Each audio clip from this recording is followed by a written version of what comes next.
Como sabéis, estamos celebrando en la sección de Historia del Ateneo el 400 aniversario de la publicación de la segunda parte del Quijote. Es una conmemoración que se está haciendo en el conjunto del país y nosotros desde el Ateneo no queríamos quedarnos atrás y por lo tanto, después de una magnífica introducción de Gloria Martín, donde nos habló de la segunda parte en sí del Quijote, vamos a ir abordando en distintas fases aspectos relacionados con la magistral obra cervantina.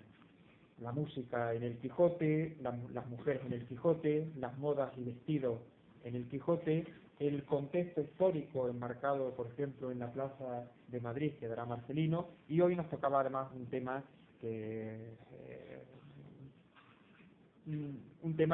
que además está enmarcado y también tiene esa importancia dentro de las celebraciones que se está haciendo este año de Cáceres como capital de la gastronomía durante el año 2015. Por lo tanto, vamos a abordar con la inestimable y maravillosa compañía de Valentín Domínguez pues dos temas esenciales y fundamentales que van a hacer una simbiosis: la obra cervantina, el Quijote, y la mesa, es decir, la comida y la gastronomía, tanto de su época como la que va a aparecer en la propia obra cervantina. De tal forma que desde el Ateneo se vienen organizando distintas actividades relacionadas con la capitalidad gastronómica de Cáceres y en este caso pues vamos a conseguir aunar tres aspectos esenciales: la gastronomía y el placer de la buena comida, la literatura con todo lo que conlleva esta obra magistral de Cervantes y al mismo tiempo la historia, el contexto histórico, en este caso de la mesa cervantina. Para ello vamos a contar con la conferencia de Valentín Domínguez, compañero... Llámalo charla. Conferencia de Valentín Domínguez, que aparte de ser nuestro compañero de la sección de historia, es el responsable de gastronomía del Ateneo y por lo tanto una de las personas que mejor nos puede hablar sobre la cocina y la gastronomía en el Quijote. Sin nada más, le paso la palabra para que él pueda introducirnos a este magnífico tema. Como siempre, al finalizar abriremos un pequeño debate entre los asistentes.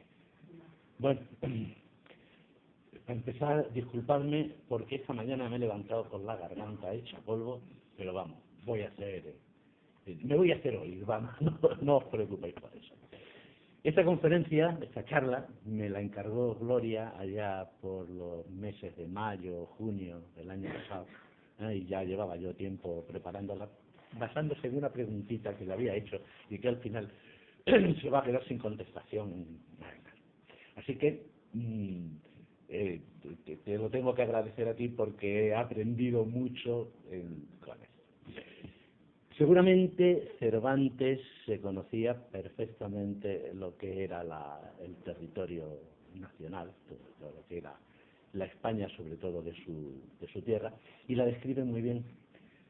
Me habéis oído decir más veces que la gastronomía tiene tres procedencias: el palacio, el convento y el chozo.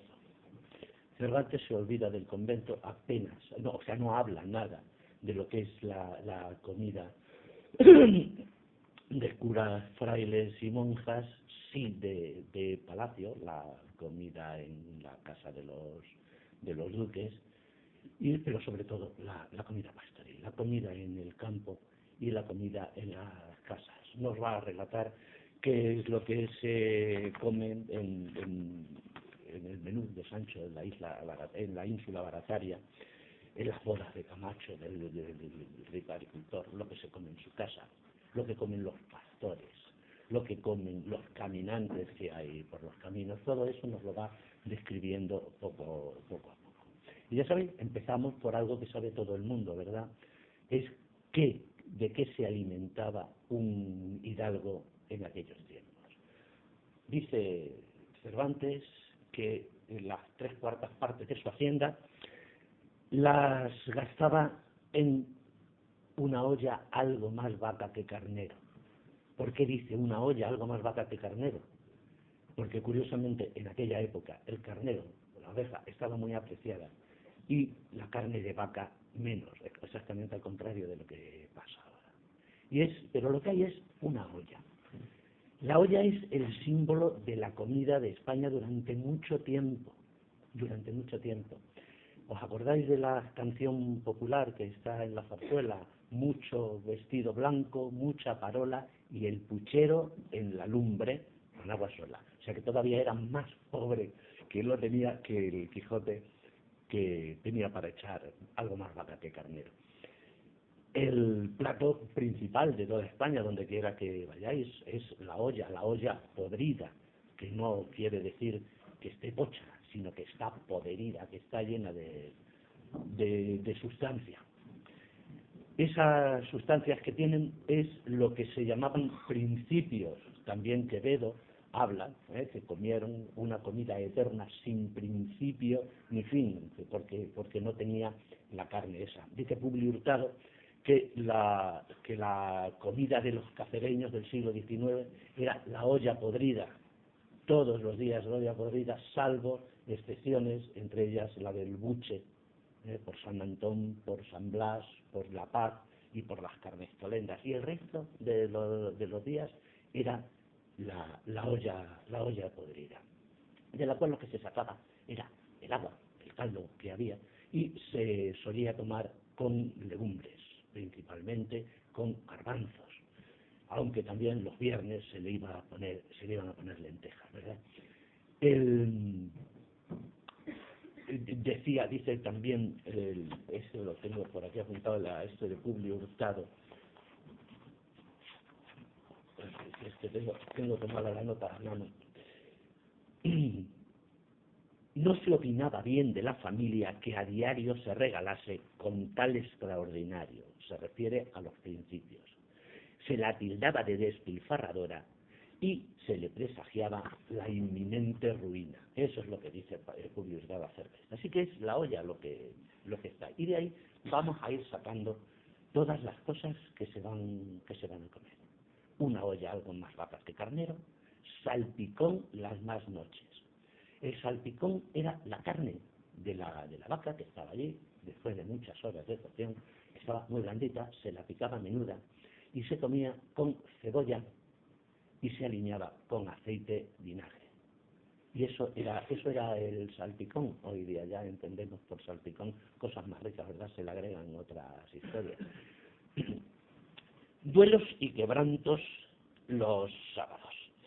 ¿Qué son los duelos y quebrantos? Vamos a ponerle en todos los sitios donde he leído, cada autor tiene una opinión diferente de qué son los duelos y quebrantos. Desde que se trataba de un simple caldo hasta que podían ser huevos fritos con torréganos. Si vais ahora por la zona de la Mancha, sobre todo por la zona de Ciudad Real, en todos los sitios os van a ofrecer duelos y quebrantos, que son los tocinos picados muy finos y en un revuelto con huevo, nada más. O sea, es una variante de los huevos fritos con torrezno.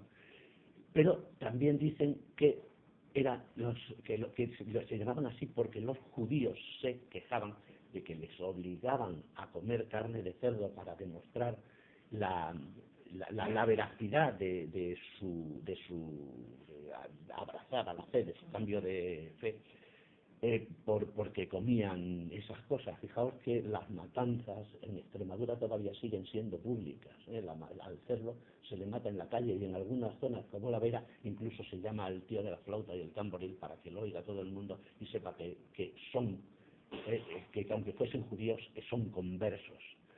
Y que nadie va a deshacerse de toda su ración de proteínas por las buenas cuando salen tan caras, y que además es la comida de todo el año. Otros dicen que los duelos y quebrantos son... bueno, porque los judíos lloraban por tener que comer aquello, ¿no? Se lamentaban de tener que comer aquello. Y otros dicen que se trataba de esos animales que habían muerto durante la semana en el campo y que los pastores traían los cadáveres para la alimentación de la gente, y que el haber perdido un animal pues suponía duelo y quebranto. Todas estas cosas se dicen acerca de ellas. En realidad tampoco se sabe, porque no habla Cervantes no da recetas, simplemente describe los alimentos. Lentejas los viernes. En aquella época también lo vamos a ver en la primera salida de Don Quijote, en la venta de Corneque, que la abstinencia de comer carne era para todos los viernes del año.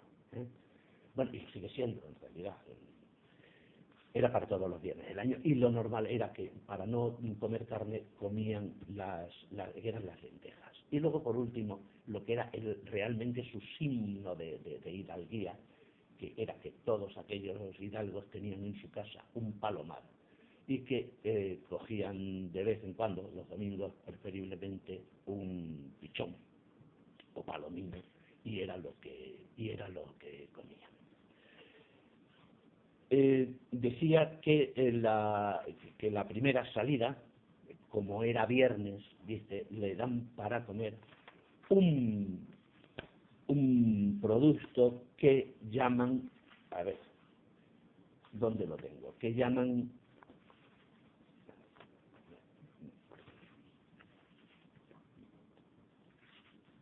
bueno, que llaman bacalao, que en unos sitios la llaman truchuela, que en Castilla lo llaman bacalao, y que lo llaman también abadejo. Le da una serie de nombres. ¿Y qué era lo que había?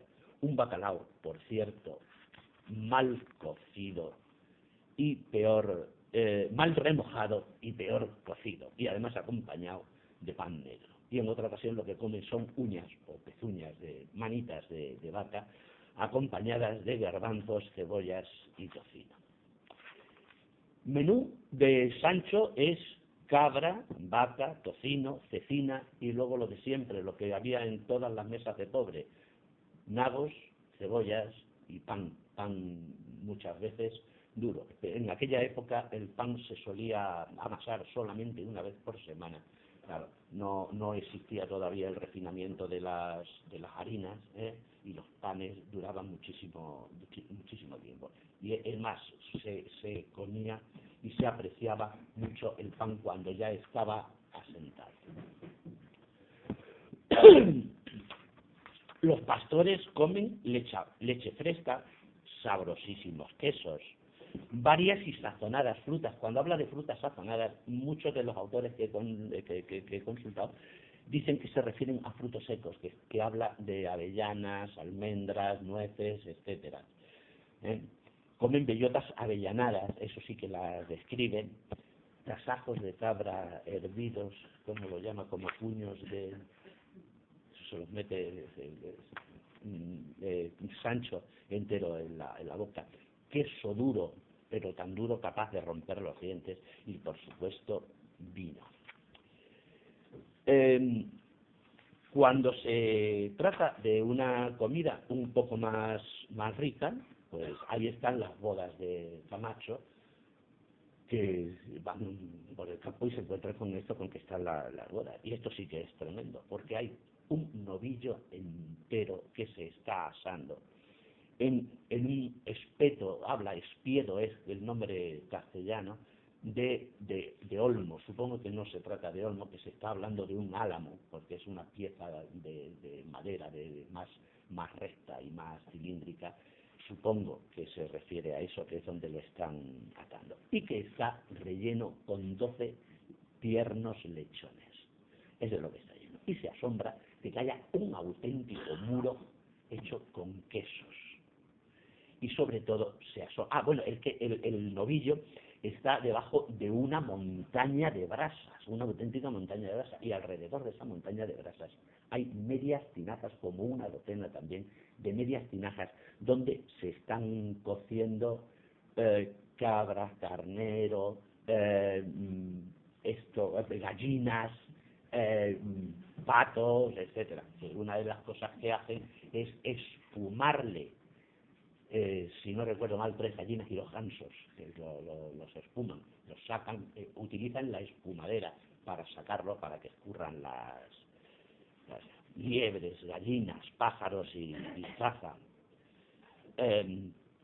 Flores de sartén se refieren a todos los dulces fritos que hay después. Esto es el origen árabe. En aquella época se guisa, se fríe sobre todo utilizando grasas animales, preferiblemente manteca de cerdo, aunque también se utiliza sebo de vaca y sebo de carnero, pero el olor que da no es demasiado agradable. El aceite se utiliza para los candiles, para el alumbrado de las casas y como lubrificante. Saques de vino, un menú que define Cervantes como rústico pero abundante. En la comida de los caminantes, ya casi al final, ¿qué es lo que presentan? Un poco de queso duro, unos mendrugos de pan, algarrobas, avellanas y nueces, pan, sal, rajas de queso, huesos mondos de jamón, que dice que aunque no se los deje roer, sí por lo menos se van a dejar chupar. Caviar, presenta caviar, ¿verdad? En ese mantel hecho, improvisado con la hierba del campo. Botas de vino, y además de varias clases de vino, y además aquí cada uno saca su bota, salen tantas botas como comensales hay. Y hay una cosa muy curiosa, que me llama muchísimo la atención: aceitunas sin aliñar, aceitunas secas y sin aliñar. Aquí, para mí desde luego fue increíble, pero me puse a buscar, y quien me ha llevado a encontrarlas ha sido la pura casualidad. Visitando la Feria Internacional de la Alimentación en Don Benito, la FIAL, me acerqué a uno de los stands en los que exponían aceitunas. Lo que sí que ocurre es que son aliñadas, y las he preparado. Yo ya sé cuál es el secreto de esas aceitunas secas sin aliñar. Pues también ha sido una cadena de casualidades, que la cosecha de aceitunas ha sido muy mala y que se quedaron 2 arbolitos sin coger las aceitunas, que durante el otoño y principios del invierno no cayó ninguna helada, que estuvimos en Inglaterra un mes y las aceitunas se quedaron ahí, y cuando volvimos a mediados de enero vi que las aceitunas estaban secas y que habían perdido el alpechín, y las recogí, porque una de las cosas que tienen es que deben dejarse secar en el árbol. Desde entonces para acá se habrían arruinado por completo y no tuve más remedio que aliñarlas. Pero tengo un testigo, ¿verdad?, que las probó, las aceitunas, y saben como las pide las pasas, poco más o menos, y ya han perdido el... Luego las vais a probar, si las he traído para que las probéis, que cogí un puñado nada más, que han sido muy poquitas las que logré coger. Y luego, curiosamente, preparando la conferencia del próximo jueves sobre la comida de Cuaresma, he estado buscando en un libro que estuvo sobre todo a finales del XIX y principios del siglo XX, que es el libro de las familias, que era un regalo muy típico a la mujer que se casaba, donde había donde le daban recetas de cocina y de todo, y le decía que tenía que comprar. Bueno, pues, ¿qué me encuentro cuando habla de las aceitunas? Que habla de las aceitunas secas, pero sí que las aliña, Y estas las he aliñado, ya digo, con un poquito de pimentón, aceite, ajo y unas hierbas. Luego después, cuando las vayamos, las probáis. Supongo que sí, que habrá una para cada uno, como poco. Así que lo de las aceitunas sin aliñar es cosa muy curiosa, pero que no están bien, no tienen ningún sabor al pechín, Las clases de Brasil, la gastronomía la he traído un viernes, sí. Luego, el menú en la casa del gobernador, ¿verdad?, donde aparece también el médico, el don Pedro Recio, de afuera, donde cada cosa que le van presentando a Sancho le dice que la retiren y que no las puede comer, unas por una razón y otras por otra. Habla de frutas, perdices asadas, conejos guisados, ternera asada en adobo, olla podrida, canutillos de suplicaciones. Estos son barquillos, es como los llamaban entonces. Es simple barquillo hechos, todavía se siguen encontrando así. Tajadicas de carne de membrillo, salpicón de vaca con manos de ternera, francolines de Milán. Los francolines son un ave africana muy parecida a la gallina de Guinea y que parece que estaba muy de moda también servirla en las buenas mesas. Faisanes de Roma que se guisaban sin piel, se les quitaba la piel. También es verdad que los faisanes son muy difíciles de pelar y que es muy fácil que la piel se rompa, así que lo más fácil para hacerlo es quitarles la piel y guisarlo sin ella. Ternera de Sorrento, que es un tipo de ternera que se asa normalmente a la parrilla y se asan con bulbos de hinojo. Los bulbos de hinojo es una cosa que desapareció en la cocina española, pero que sin embargo venía cultivándose. Los griegos cultivaban hinojo en sus huertos. Era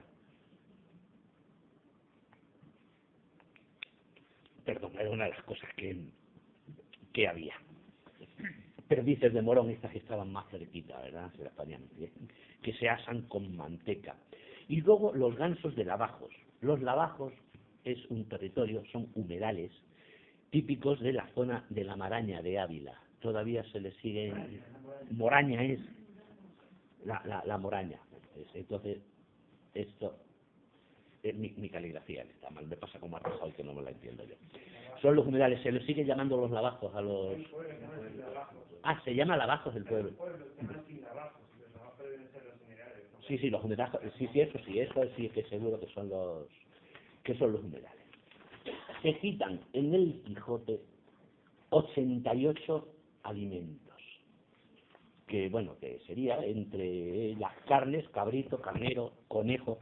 El conejo, una de las cosas que hay es la empanada de conejo albar, que en su encuentro con el caballero, exacto,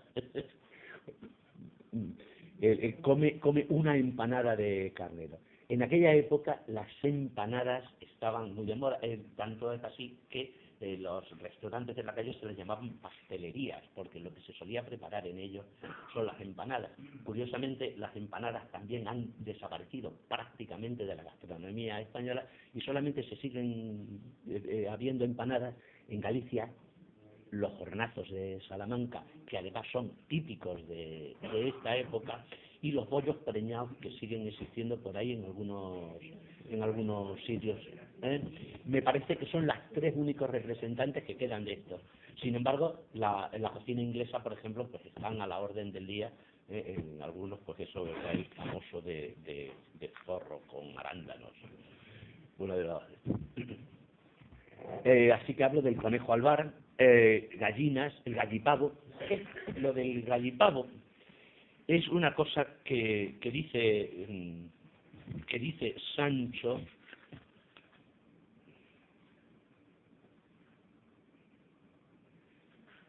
Bueno, pues cuando tienes que buscar las cosas resulta que no bajan.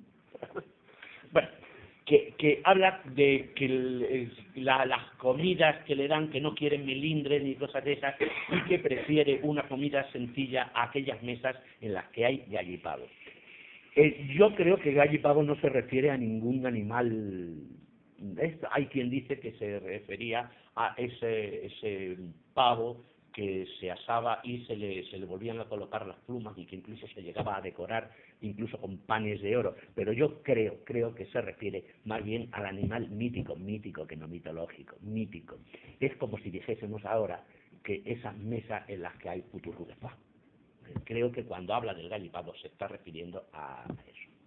Gansos, gullerías, lechones, jamón, liebre, novillo, palominos, perdices, pichones, pollo, ternera, tocinos, torreznos, asados y vaca. Entre los vegetales, las aceitunas, que la cita varias veces, ajos, cebollas, hierbas, nabos, tagarninas y zanahorias. Entre las legumbres están las algarrobas, que por cierto no debía ser la semilla lo que se cogiese, sino la vaina de las algarrobas, que debía ser una cosa bastante barata y además que estaba dulce. No. ¿Perdón? Sí, ya no. Sí, yo cuando era pequeño también, sí. No.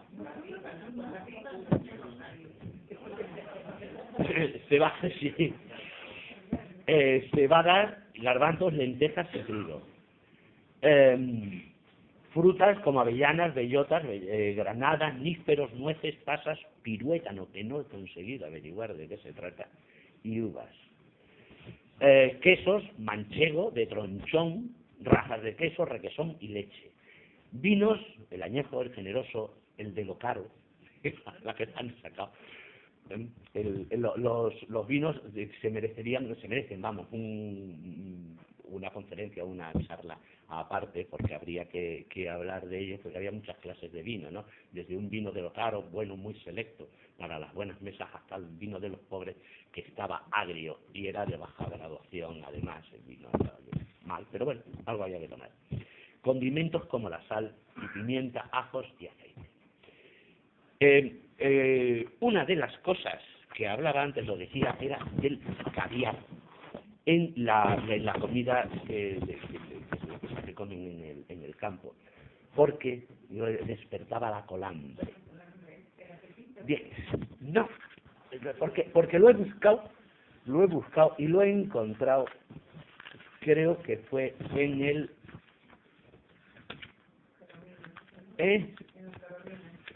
No. En el diccionario de autoridades. Dice, de cuero, y que viene de cuero. Se ha tomado el continente por el contenido. Los cueros o pellejos de animales curtidos o sin curtir, y con particularidad los de toro, vaca o buey o macho cabrío, dízose así la voz cuero del diccionario de autoridades, colán. Es trago de vino y colambre, compuesto de hambre más colana, y se dijo también al trago de vino. Además, existe colar, colañas, cólera, etcétera, que está hablando. Así que la colambre es la necesidad de beber vino, que lo saben muy bien los esos. No es la sed, sino la necesidad de eso. Es un alimento salado, ¿no? La necesidad de tomar un trago de vino después de eso, ¿no? Bueno, y ya, por último, supongo que con esto se puede hablar más, pero casi prefiero que vayamos y que hagamos preguntas. Una cosa curiosa que he encontrado, que es la composición dietética de los platos de lo que comían. ¿Qué era lo que comían? Bueno, pues lo que comían supone hidratos de carbono, se refiere nada más que a la comida de Don Quijote, un 15%. Proteínas, 17%. Lípidos totales, 68%, de los cuales saturados son un 27%, y monoinsaturados un 30% y poliinsaturados un 5%. O sea que fijaos que un 68% de lo que era su comida eran grasas, de la comida que había entonces. Sí. Yo creo que lo más importante puede salir ahora, ¿no? Que para eso está bien. ¿Os parece? Me hacéis preguntas, si no podemos seguir con...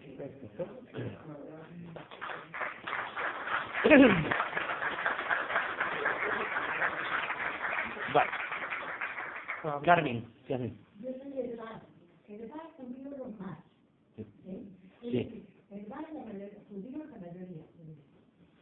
Entonces allí se observan todavía costumbres judías, ¿sabes? Como que los niños cristianos que jugaban con los judíos, como es lógico, en las calles circundantes a la parte judía y a la parte cristiana, en un gueto, ¿verdad? Pues los niños, los cristianos comían un bocadillo de pan abierta a la larga, con chorizo o con morcilla patatera. Y entonces los niños judíos, para que vieran que ellos no comían, que ellos comían eso y que vieran que eran conversos, lo untaban de aceite de oliva y lo rociaban con pimentón. Esto se está comiendo hasta cuando yo era pequeña. Y otra comida que además es para ti, se come en muchísimos sitios, no solo en el bar, son los nuegados. Sí. Es una oblea sobre la que se ponen nueces enteras, en trozos, pero sin picar. Nueces y miel. Se cubre con otra oblea, bien exquisito. verdad me ha ido a la casa, ¿ves? Y me ha llevado buena. Ahora ya está, me da un restaurante jardín. Ya está cerrado. Sabores lejanos. Han dejado la dulcería, sí. Abigail es la chica que la lleva, sí. Allí viene haciendo el orégano y los dulces. Sí, pero... Y otra cosa que quería decir, de verdad, sí, los hornazos. Los hornazos de Salamanca no se parecen ninguno de los demás. Los de Salamanca son palmatacotados, y al comerlos son pastosos, los demás son congelados. Y son así de grandes, con un bollo grande. Y es el bollo. Y cuando llega la fiesta de San Antón, hacen una romería y la gente se va a comer el bollo.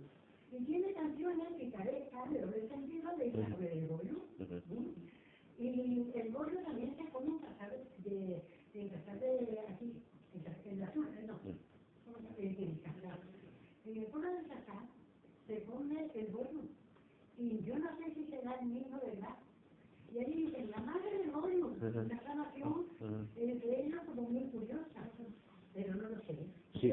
Tú eres gastrónomo, averigualo. Que una de las cosas que se me ha olvidado comentar cuando hablaba de los alimentos, no cita ni uno solo de los alimentos que vienen del Nuevo Mundo. Ninguno.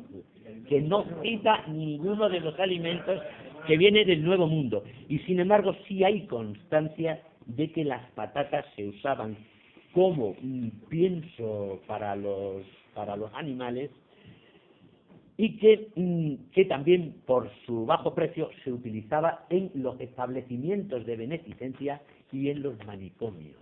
Se les daba de comer a la gente que había allí, se les daban de comer patatas. Pero no está el tomate ni el pimiento, ni siquiera el pimentón, que es de los primeros que...